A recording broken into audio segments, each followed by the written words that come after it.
Hello viewers, রূপালী kitchen থেকে আমি সবাইকে স্বাগত জানাই।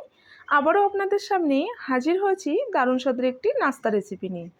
আজকে আমি আপনাদেরকে বানিয়ে দেখাবো 2 পিস ডিম দিয়ে শাহি কাবাব। খেতে অসাধারণ লাগে আর খুব কম সময়ে বানিয়ে নেওয়া যায়।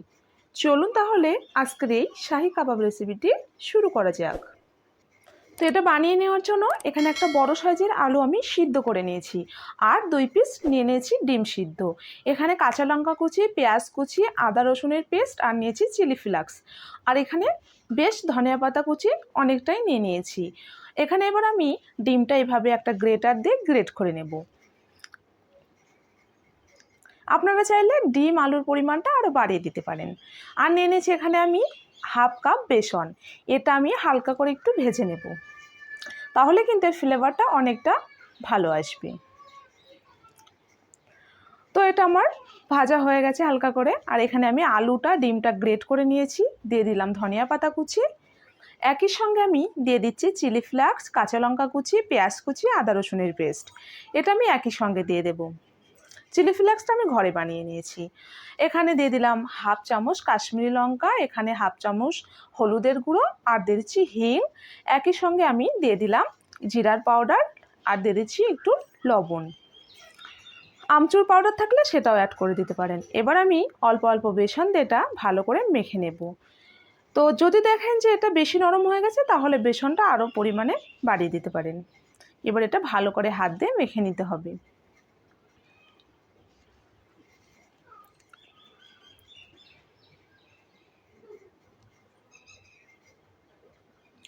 এটা মাখা হয়ে গেছে। আর এবার আমি এখানে একটা ডিম, 2 পিস ডিম নিয়ে নিয়েছি।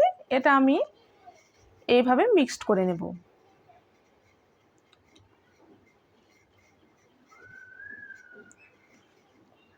ভালো করে এটা মিক্সড করে নিতে হবে। এবার আমি এর মধ্যে 1 চামচ নিয়ে নিয়েছি সাদা তিল। এটা এইভাবে দিয়ে হাতে 2 হাতে তেল মাখিয়ে নিয়ে এবার আমি একটা গোল গোল শেপ দিয়ে এটা বানিয়ে নেব।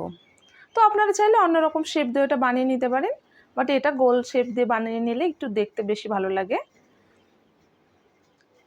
ঠিক এইভাবে একটু হাত দিয়ে চেপে নিলে কিন্তু রেডি হয়ে যাবে। তো দেখতে পাচ্ছেন আমি কেমনভাবে বানিয়ে নিচ্ছি। তো সবগুলো বানিয়ে নিয়েছি। এবার এগুলো ফ্রাই করে নেব। তো এখানে তেলটা আগের থেকে বসিয়ে দিয়েছিলাম, তেলটা গরম হয়ে এসে এবার আমি ডিমের মধ্যে এইভাবে একটু ছেড়ে দিয়ে এভাবে লাগিয়ে নিয়ে এবার এটা তেলের মধ্যে ছেড়ে দেব। তেলের পরিমাণটা একটু বেশি করে নিতে হবে। এইভাবে নাড়িয়ে চাড়িয়ে কিন্তু ভেজে নিলে এটা রেডি হয়ে যাবে। তো খুব বেশি লাল করে এটা ভাজবো না।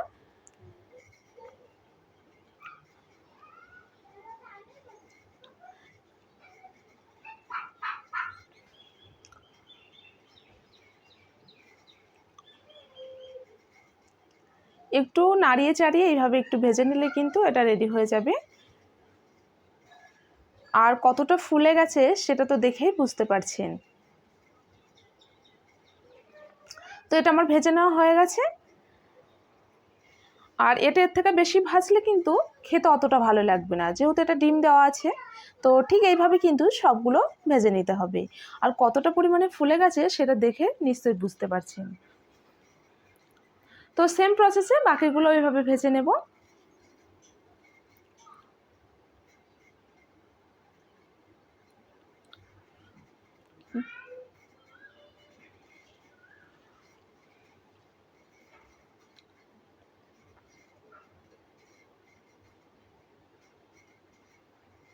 তো সবগুলো আমার ভেজে নেওয়া হয়ে গেছে। আর দেখতে কিন্তু দারুণ লাগছে আর খেতেও অসাধারণ লাগে। আপনারা এইভাবে ঘরে ট্রাই করবেন, আপনাদেরও কিন্তু সেমভাবে বানিয়ে নিলে আপনাদেরও এরকমই হবে। আর এটা বেশি সময়ও লাগে না, ঝটপট বানিয়ে নেওয়া যায়। আর আমি একটা আপনাদের জাস্ট ভেঙে দেখিয়ে দিচ্ছি ভিতরটা কত সুন্দর হয়েছে। দেখতেই পাচ্ছেন কতটা সুন্দর হয়েছে, খেতে কিন্তু খুবই টেস্ট লাগে। তাই বলছি আপনারা কিন্তু অবশ্যই ঘরে এটা ট্রাই করবেন। আর আমার চ্যানেলটি না সাবস্ক্রাইব করা থাকলে প্লিজ সাবস্ক্রাইব করে দেবেন। তাহলে আজকের মতো বিদায় নিচ্ছি। দেখা হচ্ছে আবার নতুন একটি রেসিপি নিয়ে। ধন্যবাদ।